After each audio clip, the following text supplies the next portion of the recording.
नमस्कार। और कैसे हैं आप सब? हंसते रहिए, मुस्कुराते रहिए। मेरे मन्नू परी ड्रीम चैनल में आप सभी का बहुत बहुत हार्दिक स्वागत है।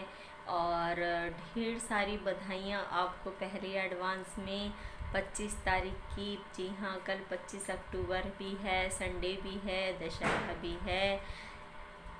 बुराई पे सच्चाई की जीत हुई थी।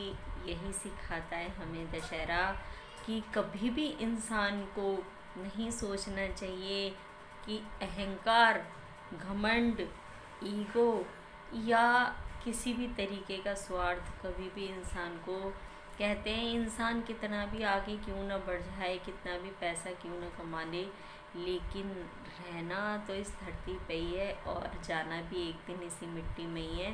तो ये शरीर भी हमारा मिट्टी है, जिसकी कोई वैल्यू नहीं है। वैल्यू है तो सिर्फ़ और सिर्फ आपके संस्कारों की, उसको हमेशा जीवित रखिए। वैल्यू है आपकी सादगी की, उसकी हमेशा वैल्यू रखिए। वैल्यू है आपकी उन कर्मों की जो आप अच्छे करते हैं किसी के लिए। जी हाँ, अपने लिए सभी करते हैं, लेकिन दूसरों के लिए करके देखिए, बहुत ही एक अजीब सा सुकून मिलेगा आपको। ठीक है, इसमें भी दो चीज़ें होती हैं।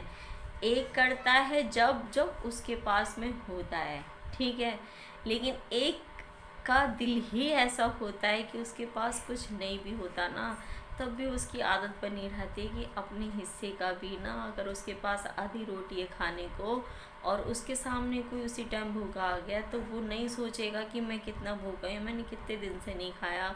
वो आधी रोटी भी अपनी उसको सामने वाले को उठा के दे देगा, बिना ये सोचे कि ना जाने अब कब तक और मुझे खाना नहीं मिलने वाला। तो इसको कहते हैं अंदर की सादगी और अच्छे कर्म, जो हम दूसरों के लिए करते हैं। दूसरे, जिनको हम दूसरा कहते हैं ना, वो ही, उनमें ही हमेशा नारायण होते हैं।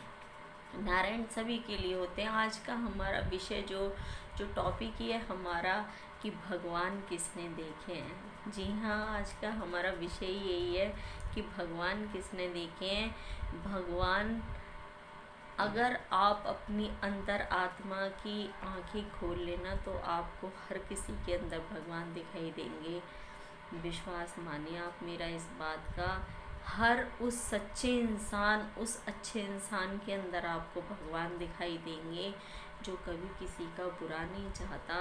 चाहे वो पेड़ पौधे हों, पशु पक्षी हों, जो सिर्फ़ और सिर्फ भगवान की बनाई हुई चीज़ों से प्यार करता है, जो सिर्फ़ और सिर्फ किसी भी मोह माया में नहीं रहता, किसी स्वार्थ में नहीं रहता, किसी के बुरे में नहीं रहता, किसी को सिर्फ़ और सिर्फ चाहता है तो सिर्फ हंसाना चाहता है, जिसके चेहरे से कभी मुस्कुराहट नहीं जाती, जिसके चेहरे पे एक तेज हमेशा रहता है, जो कभी भी कितनी भी मुसीबतें क्यों ना आ जाए, लेकिन हंसना और भगवान के ऊपर विश्वास कभी भी नहीं डगमगाता।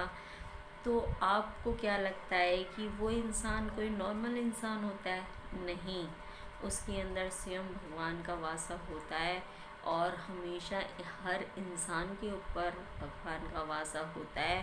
क्योंकि शरीर की वैल्यू सिर्फ जब तक है, जब तक आपकी सांसें चल रही हैं।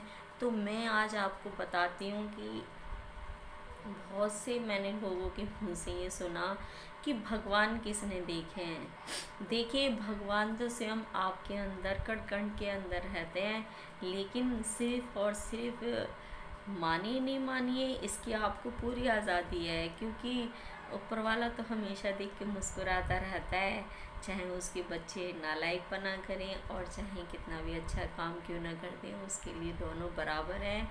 लेकिन अपने अपने कर्मों से जो बच्चा अच्छे कर्म करता है वो आगे निकल जाता है, और जो हमेशा नालायक बनते और आलस में गिरा रहता है, वो वहीं का वहीं रह जाता है। ये अपने कर्मों के ऊपर ही है। लेकिन जहाँ बात आती है भगवान को किसने देखा है, भगवान हम सबके अंदर ही समाहित है।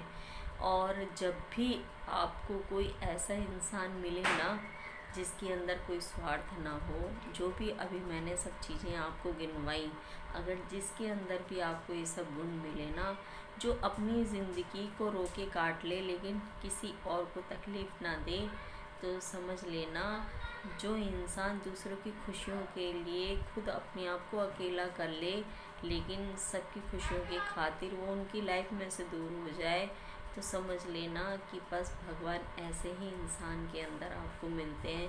भगवान धरती पे, क्योंकि वो एक शक्ति है और शक्ति कभी भी ऐसे नहीं दिखाई देती जब तक आप उस तरीके का एक हीरा परिशुद्ध, जिसको कहते हैं ना प्रेम, तो उसके जब तक आपके चारों तरफ इस सृष्टि की बनाई हुई चीज़ों से जिस इंसान को मैं कहती हूँ 0% भी मोह नहीं होता ना, किसी भी चीज़ से, किसी भी चीज़ से मोह नहीं होता ना, इस सृष्टि की बनाई, इंसान की बनाई चीज़ों से, जिसको सिर्फ़ और सिर्फ भगवान की बनाई हुई चीज़ों से प्यार होता है, उसी के अंदर भगवान होते हैं। और वही हमेशा आप देखना कि उसका कुछ जो परछाया मैं कहूँ या उसकी वाणी कहूँ, उसकी बातें कहूँ, आपको अलग ही मिलेंगी। तो भगवान को ढूंढने की आपको कहीं ज़रूरत नहीं है, भगवान सभी के अंदर हैं। सिर्फ अपने आप को इस तरीके से बनाएं, अपने आप में एकाग्रता पैदा करें, अपने आप को इन सब मोह माया से दूर रखें और एक अच्छा जीवन, एक अच्छे इंसान बनिए, जिसके लिए भगवान ने आपको ये जन्म दिया है, कुछ करने के लिए, दूसरों के लिए अच्छा करने के लिए। तो भगवान आप ही के अंदर हैं, भगवान और कहीं नहीं है। आपने अपने आप को अगर अच्छे कर्मों में ढाल लिया, मोह माया से निकल गए, तो आप अपनी शक्ल ही सोच लेना कि आपके अंदर ही भगवान है। जी हाँ, बिल्कुल, इसमें कोई गलत चीज़ नहीं है बिल्कुल भी कि हर इंसान के अंदर भगवान है, सिर्फ देर है। तो आप जो मोह माया की पट्टी आपकी आंखों पे बंधी है ना, उसको हटा के देखिए, फिर आपको पता लग जाएगा कि कोई कितना भी गलत करे। देखिए, क्योंकि कोई अगर हमारे साथ गलत कर रहा है, कोई हमारा दिल दुखा रहा है, और पलट के अगर हमने भी उससे बदला ले लिया, तो हमारे में और उसमें फ़र्क ही क्या रह गया। उसको छोड़ दीजिए, उसकी हालत पे, उसकी किस्मत पे। क्योंकि मैंने कहा ना कि हमारे साथ में कोई कुछ कर सकता है, छुपा सकता है, हमें टॉर्चर कर सकता है, हम पे गुंडागर्दी चला सकता है, लेकिन वो उसके आगे किसी की नहीं चलती। जब उसकी लाठी चलती है ना, तो बस पूछिए मत। तो मैं मिलती हूँ नेक्स्ट वीडियो में। और खुद को कभी आईने के सामने खड़ा होने के लिए भी टाइम दिया कीजिए और देखा कीजिए अपने आप को ध्यान से, आपको सारी चीज़ें समझ में आ जाएंगी। नमस्कार।